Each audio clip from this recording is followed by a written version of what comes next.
Hello बच्चों, last में हमने वेरिएबल के बारे में डिस्कशन किया। अब हमें देखना है लिटरल। लिटरल्स क्या है?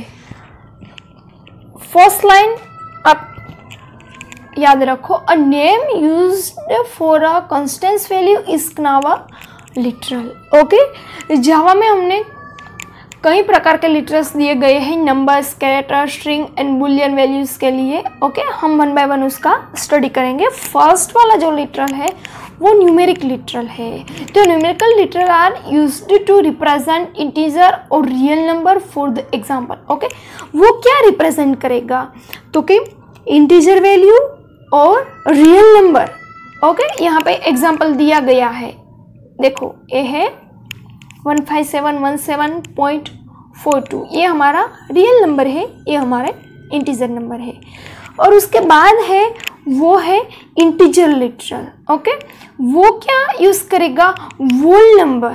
Okay, only for whole number is used to integer literal, but Java allow decimal, octal and hexadecimal and unicode literals. Integer में ये सबका यूज़ होगा।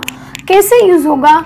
हम डेसिमल में कौन कौन से पॉइंट्स लेंगे, हेक्साडेसिमल में कौन से पॉइंट लेंगे, देखो ये इसके बाद हमें वो सब दिखा। ऑक्टल नंबर है वो only the digit use 0 through 7। इसका मतलब क्या है? वो 0 to 7 नंबर ही यूज होगा, लेकिन उसका नंबर 8 होगा। देखो 0 1 2 3 4 5 6 7 8 नंबर हो गया, इसलिए उसको हम ऑक्टल नंबर कहेंगे। ओके, यहाँ पे एग्जांपल भी दिया है 047। Okay, number value is 37। Okay, उसके बाद वाला जो है वो है hexadecimal number, use 6 digit, the use digit 0 through 9, यानी कि 0 through 9 यानी कि 10 नंबर हुए। 0 1 2 3 4 5 6 7 8 9 10 number, and the letter A to F, A B C D E F। Okay, 10 A हुए और 6 ए हुए, हो गए 6। ओके, हो गए हेक्साडेसिमल नंबर। ओके, फिर इसके बाद वाला जो है यूनिकोड लिटरल है, जिसको हम डिक्लेयर करने के लिए बैकस्लैश U। ओके, उसका जो कोड है वो E है। ओके, फिर उसके बाद हमने रियल नंबर लिटरल दिया गया है। Real number literal are called floating point literal. उसका मतलब क्या होता है? Real number only for use a floating point number, this number can be represent using 2 type of notation, standard and scientific. Okay, यहाँ आपको ये याद रखना है, अगर मुझे कोई भी पॉइंट वाले वैल्यू डालने हैं तो वो तो आपको पता ही है, वो फ्लोटिंग पॉइंट्स में आएंगे। ओके, और उसका लिटरल भी क्या होगा? Real number. ओके, यहाँ पे एग्जांपल दिया गया है, देखो है, लेकिन उसके बीच में हमें कौन सा पॉइंट रखना है? डेसिमल पॉइंट रखना है, वो आपको याद रखना होगा। अगर मुझे वो पार्ट को अलग करना हो, सेपरेट करना हो, तो वो कौन से पॉइंट का यूज करूं मैं? डेसिमल पॉइंट का। ओके, उसके बाद जो लिटरल है वो है बुलियन लिटरल। ओके, उसमें हम 2 पार्ट्स यूज कर सकते हैं, ट्रू और फॉल्स। ओके, उसमें क्या होगा? अगर यस, कोई भी कंडीशन यस होगी तो ट्रू का मतलब यस होगा, अगर नहीं है तो वो फॉल्स। Okay, clear? यहाँ पे दिखाई देगा, देखो, this literal I to be type without quote the represent value not variable, variable नहीं होगी, booleans value most often as the value of condition express in C 0 is treated as false, non zero value is treated as true. Okay, 0 जो होगी वो false value होगी, अगर non zero जो value होगी वो हमारी ट्रू वैल्यू होगी। ओके, इसलिए हमें बुलियन लिटरल में 2 पॉइंट्स याद रखने हैं, ट्रू और फॉल्स।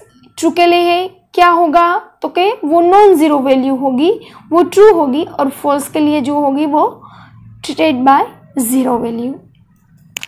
उसके बाद जो है वो कैरेक्टर लिटरल है बच्चों। कैरेक्टर लिटरल हमें रेगुलरली उसका यूज करने के लिए हमें उसको सिंगल इन्वर्टेड कोमा, देखो अगर वो अल्फाबेट हो या कोई सिंबल हो या कोई नंबर हो, कुछ भी हो, लेकिन उसको हमें सिंगल इन्वर्टेड कोटेशन में ही रखना है। यहाँ पे दिखाई देगा, देखो ए है, हैज है, 3 है, मैंने अल्फ़ाबेट भी लिया है, कुछ सिंबल भी लिए हैं, नंबर भी लिए हैं, मैं कुछ भी लूँ लेकिन उसको हमें किस में रखना है, सिंगल कोटेशन में। ओके, जावा में कुछ हमें न्यू लाइंस लेनी हो, कुछ टैब रखना हो, वो ऑटोमेटिकली नहीं लेगा जावा का प्रोग्राम। तो उसके लिए यहाँ जो कोष्टक दिया गया है, अगर मुझे कुछ न्यू लाइन लेनी हो तो मुझे यहाँ \न्यू लिखना पड़ेगा।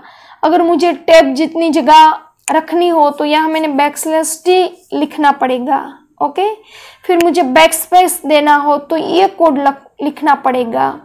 सिंगल कोटेशन के लिए ये है, डबल के लिए ये है, मुझे ऑक्टल डिजिट लिखना हो तो ये कोड लिखना पड़ेगा। ओके, ये कोष्टक आपको याद रखना है। उसके बाद हम स्ट्रिंग लिटरल आएंगे। कैरेक्टर जो है बच्चों वो हमें किस कोटेशन में हम लिखेंगे, सिंगल कोटेशन में, और स्ट्रिंग लिटरल इतना ही डिफरेंस है क्योंकि इसको हम डबल कोटेशन में लिखेंगे। ओके, डबल कोट में ही कोई भी स्ट्रिंग हमें यूज करनी हो तो वो कैसे लिखेंगे, हम डबल कोट में। देखो यहाँ पे हमने एक एग्जांपल दिया गया है, मैनी कॉन्ग्रेचुलेसन। ये कॉन्ग्रेचुलेसन जो है वो एक स्ट्रिंग है, कैरेक्टर नहीं है। कैरेक्टर को हम ऐसे ग्रुप में रख देंगे तो वो स्ट्रिंग हो जाएगी। देखो ये कॉन्ग्रेचुलेसन है, उसका सारे का सारा पार्ट आप अलग कर दो, CONGR, तो वो कैरेक्टर हो जाएगा। लेकिन मैंने इसको सभी को ऐसे ज्वाइन करके रखा है तो वो स्ट्रिंग हो जाएगी। ओके, तो हम स्ट्रिंग को कौन से कोटेशन में, डबल कोट में लिखेंगे।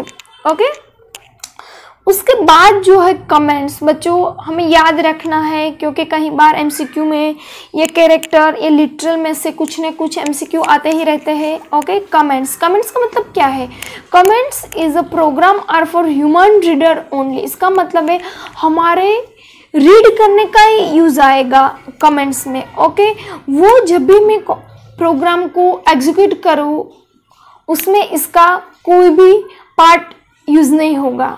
ओके, कमेंट्स को प्रोग्राम, देखो यहाँ हमने क्या इग्नोर करेगा। इसका मतलब आपकी भाषा में मैं आपको समझाती हूँ, अब फेसबुक हो या ट्विटर हो या इंस्टाग्राम हो, कमेंट्स लिखते हो, उसका मतलब क्या है, एक्स्ट्रा इंफॉर्मेशन। ओके, इस जावा में भी ऐसा है कि मुझे कुछ प्रोग्राम में डिक्लेयर करना हो कि यहाँ मैंने वेरिएबल डिक्लेयर किया, यहाँ मैंने फंक्शन डिक्लेयर किया। ओके, तो वो हमारे लिए है, इसलिए यहाँ बोला है comments is an program are for human reader only. हमारे रीडिंग के लिए ही यूज होगा, उससे आउटपुट में कुछ डिफरेंस नहीं होगा। ओके, अगर मैं कमेंट लिखूँ या ना लिखूँ उससे आउटपुट से कुछ लेना देना नहीं है। ओके, लेकिन कमेंट्स यहाँ अलग अलग प्रकार के हैं। फर्स्ट है सिंगल लाइन कमेंट्स, आपको याद रखना है उसका सिंबल। अगर मुझे सिंगल लाइन में कमेंट्स रखनी हो तो मैं किसका यूज करूँगी, \. ओके, फिर मल्टी लाइन कमेंट्स है। मल्टी लाइन कमेंट्स के लिए कौन सा सिंबल मैं यूज करूँगी, /*/. ओके, इसका सिंबल होगा। अगर डॉक्यूमेंट कमेंट्स मुझे रखनी हो तो /\, और उसको एंड करने के लिए मुझे */. ये तीनों के तीनों सिंबल आप याद रखना। कई बार MCQ में पूछे जाते हैं कि सिंगल कमेंट्स लेने के लिए किसका यूज होता है, मल्टी लाइन कमेंट्स के लिए किसका यूज होता है, और डॉक्यूमेंटेशन कमेंट्स के लिए किसका यूज होता है। ओके, कमेंट्स क्लियर बच्चों, 3 टाइप के कमेंट्स हमने क्लियर किए। उसके बाद है expressions. The expression are an essential part of programs. वो पार्ट प्रोग्राम का एसेंशियल पार्ट है। The basic building blocks of expression are literals, variable, functions, calls.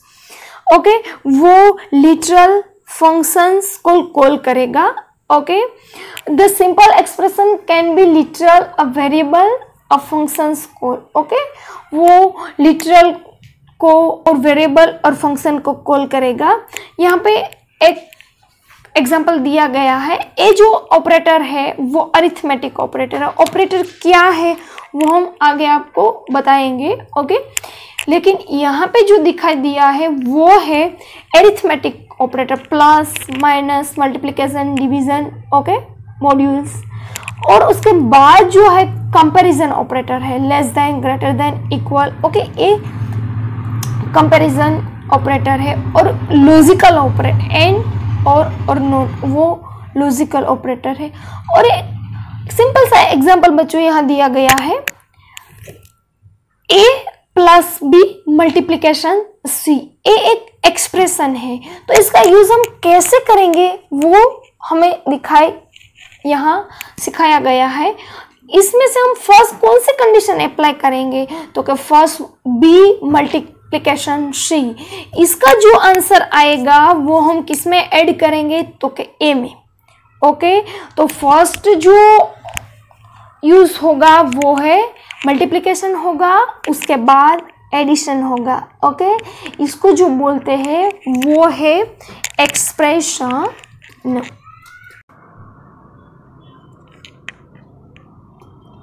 Hello बच्चों, अब हम डिस्कशन करेंगे ऑपरेटर्स के बारे में। Operator are specially symbol use to building a expression.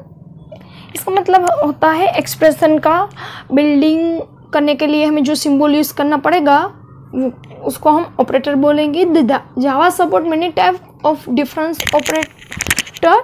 In this chapter we will discuss the following operators. Okay, Java में कई सारे ऑपरेटर्स दिए गए हैं जिसका हम यहाँ पे डिस्कशन करेंगे। ये सारे ऑपरेटर के नेम है arithmetic operator, comparison operator, logical operator, conditional operator and assignment operator. Okay, one by one उसका यूज़ कैसे होता है वो हम डीपली सीखेंगे।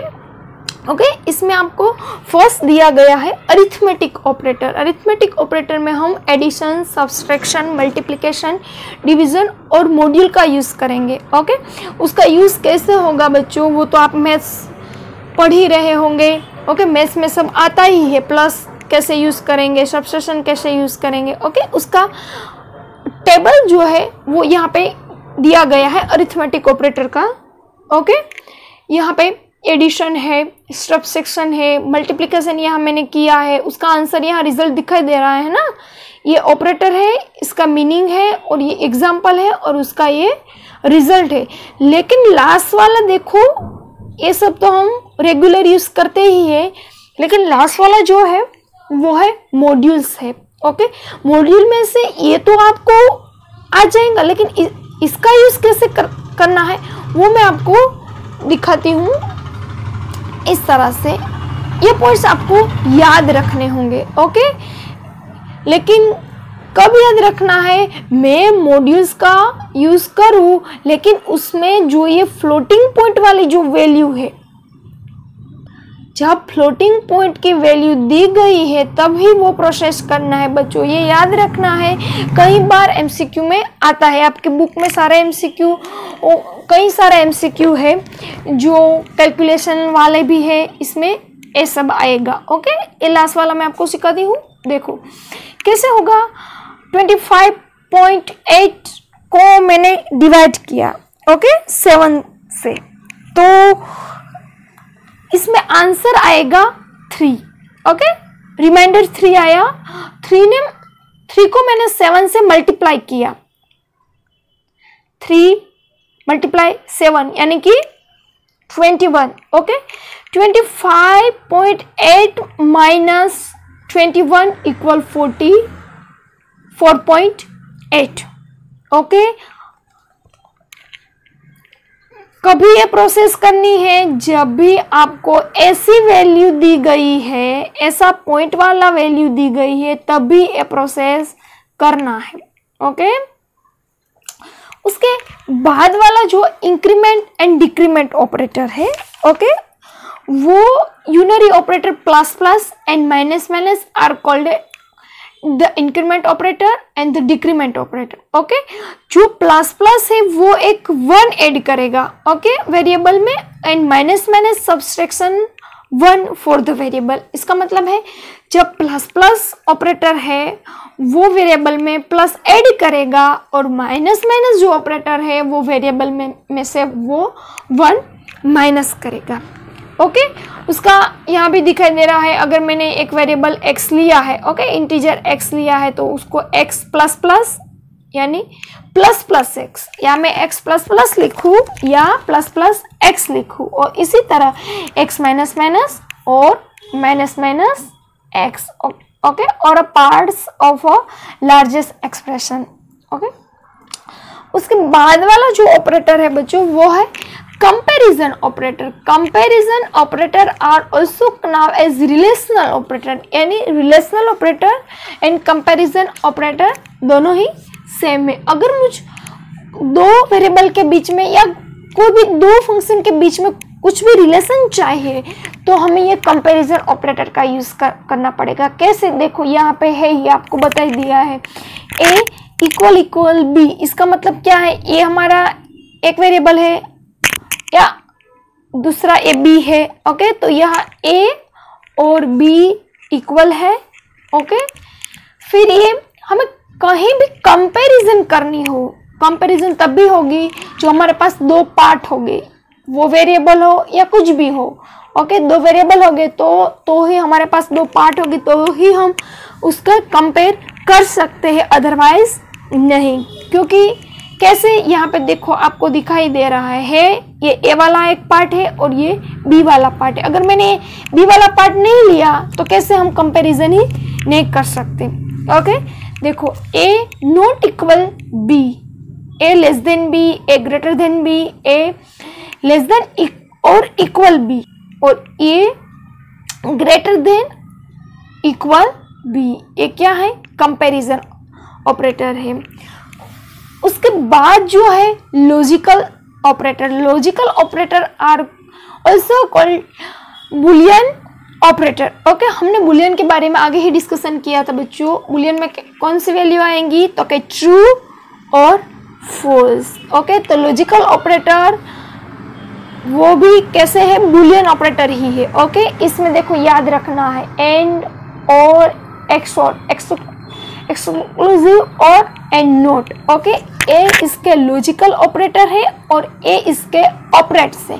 आपको ये याद रखना है, कई बार ऐसे एमसीक्यू में आता है एंड का सिंबल क्या है तो कि ए है, और का क्या है तो कि ए है। ओके, और उसका यूज भी आपको यहाँ पे दिया गया है। फॉर द एग्जाम्पल आपके इंग्लिश सब्जेक्ट में भी एंड और नोट का यूज आता ही बच्चों। इसी तरह हम जावा में भी इसका देखो यहाँ पे एग्जाम्पल दिया ही गया है, ऐसे यूज कर सकते हैं, x equal equal 0 and y equal equal 0। Okay, इसी तरह हम एंड और x और नोट का यूज हम कर सकते हैं। क्लियर। उसके बाद जो है वो है conditional operator. Okay, conditional operator को दूसरा में हम टर्नरी ऑपरेटर भी कह सकते हैं, क्योंकि इसमें कितने ऑपरेंड्स है, 3 ऑपरेंड्स है। Okay, the conditional operators in Java is a ternary operator using the 3 operands.